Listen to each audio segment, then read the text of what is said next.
এই বাংলাদেশে আর ভারতীয় আধিপত্যবাদের জায়গা হতে দেয়া যাবে না। এই বাংলাদেশে খুনি হাসিনার বিচার হতেই হবে, খুনি হাসিনার বিচারের রায় হতেই হবে, খুনি হাসিনার বিচারের রায়ের কার্যকর আমরা দেখতে চাই। বাংলাদেশের ছাত্র জনতা, আমার অভ্যুত্থানের সহযোদ্ধা, জাতীয় নেতৃবৃন্দ, সকলকে জাতীয় নাগরিক পার্টি এনসিপির পক্ষ থেকে সশ্রদ্ধ সালাম। আসসালামু আলাইকুম ওয়া রাহমাতুল্লাহ।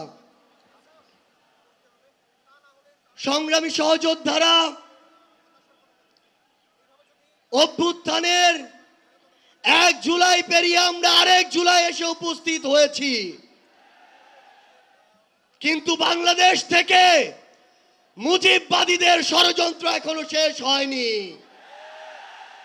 গোপালগঞ্জে এখনো মুজিববাদীদের আস্তানা ঘিরে রয়েছে। মুজিববাদীরা এখনো বাংলাদেশের বিভিন্ন জায়গায় সক্রিয় রয়েছে। এই মুজিববাদ একটি আদর্শ, শুধু আইনিভাবে এই মুজিববাদের মোকাবেলা করা যাবে না। আমাদেরকে অর্থনৈতিকভাবে, রাজনৈতিকভাবে, সাংস্কৃতিকভাবে এই মুজিববাদের কোমর ভেঙে দিতে হবে।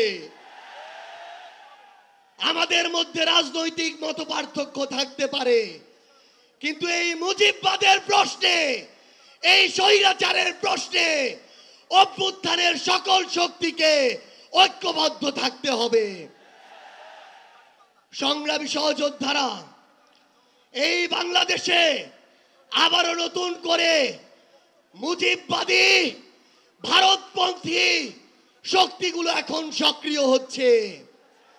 আমাদের মধ্যে মতপার্থক্য থাকতে পারে, কিন্তু এই বাংলাদেশে বাংলাদেশপন্থী ব্যতীত কোন দেশপন্থী, কোন বাদপন্থী, কোন শক্তির আর জায়গা হবে না। এই বাংলাদেশে আর ভারতীয় আধিপত্যবাদের জায়গা হতে দেয়া যাবে না। অন্য যে কোনো দেশের নামের কোন আধিপত্যবাদের জায়গা এই বাংলাদেশে হতে দেয়া যাবে না। সংগ্রামী সহযোদ্ধারা, হাজারের অধিক ছাত্র জনতা জীবন দিয়েছে। আমার হাজার হাজার সহযোদ্ধা আজকে আমার সামনে রয়েছে।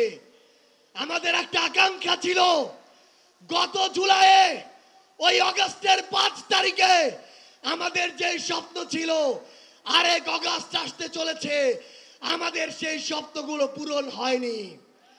অন্তর্বর্তীকালীন সরকারের কাছে আমরা সুশীল সরকারের ভূমিকা চাই না। আমরা তাদেরকে অভ্যুত্থান পরবর্তী সরকারের ভূমিকায় দেখতে চাই। আমরা স্পষ্ট করে বলতে চাই, অভ্যুত্থান পরবর্তী বাংলাদেশে আমাদের বিচার লাগবে। এই বাংলাদেশে খুনি হাসিনার বিচার হতেই হবে, খুনি হাসিনার বিচারের রায় হতেই হবে, খুনি হাসিনার বিচারের রায়ের কার্যকর আমরা দেখতে চাই।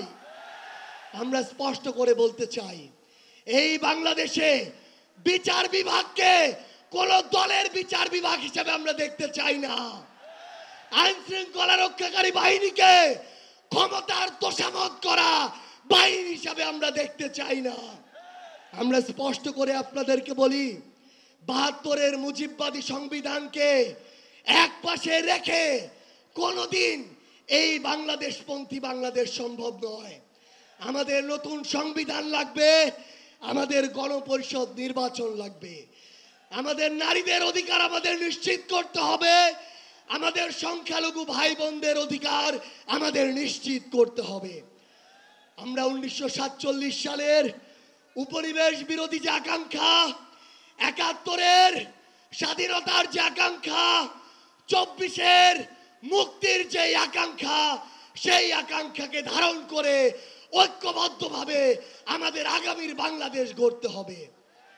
আমরা স্পষ্ট করে সর্বশেষ একটি কথা বলে যাই, ফ্যাসিস্ট বিরোধী ২৪-এর শক্তি আমাদের ঐক্যবদ্ধ থাকতে হবে। তবে ঐক্যবদ্ধ মানে এই নয় যে আমরা কারো অন্ধভাবে দালালি করব। কেউ যদি চাঁদাবাজি করে আমরা সেটা মুখের উপরে বলবো, কেউ যদি সিন্ডিকেট চালায় আমরা সেটাও বলবো, কেউ যদি দখলদারিত্ব করে আমরা সেটাও বলবো। তবে আওয়ামী লীগের প্রশ্নে আমরা ঐক্যবদ্ধভাবে আমাদের লড়াই চালিয়ে যাব। সংগ্রামী সহযোদ্ধারা, রাজনীতিতে প্রতিদ্বন্দ্বিতা থাকবে, প্রতিযোগিতা থাকবে, কিন্তু রাজনীতির যে সৌন্দর্য, এই সৌন্দর্য যেন আমরা ধারণ করি, তাহলেই আগামীর বাংলাদেশ সামনের দিকে এগিয়ে যাবে। রাজনৈতিক প্রতিদ্বন্দ্বিতা যেন ব্যক্তি আক্রমণে কোনোদিন রূপ না নেয়। ইনশাআল্লাহ ফ্যাসিস্ট বিরোধী 24 শক্তি ঐক্যবদ্ধভাবে আমরা আগামীর বাংলাদেশ গড়ে তুলব। আপনাদের সাথে আমাদের আবারও দেখা হবে লড়াইয়ের রাজপথে অথবা বিজয়ে। ইনকিলাব জিন্দাবাদ। সংগ্রামী ভাই এবং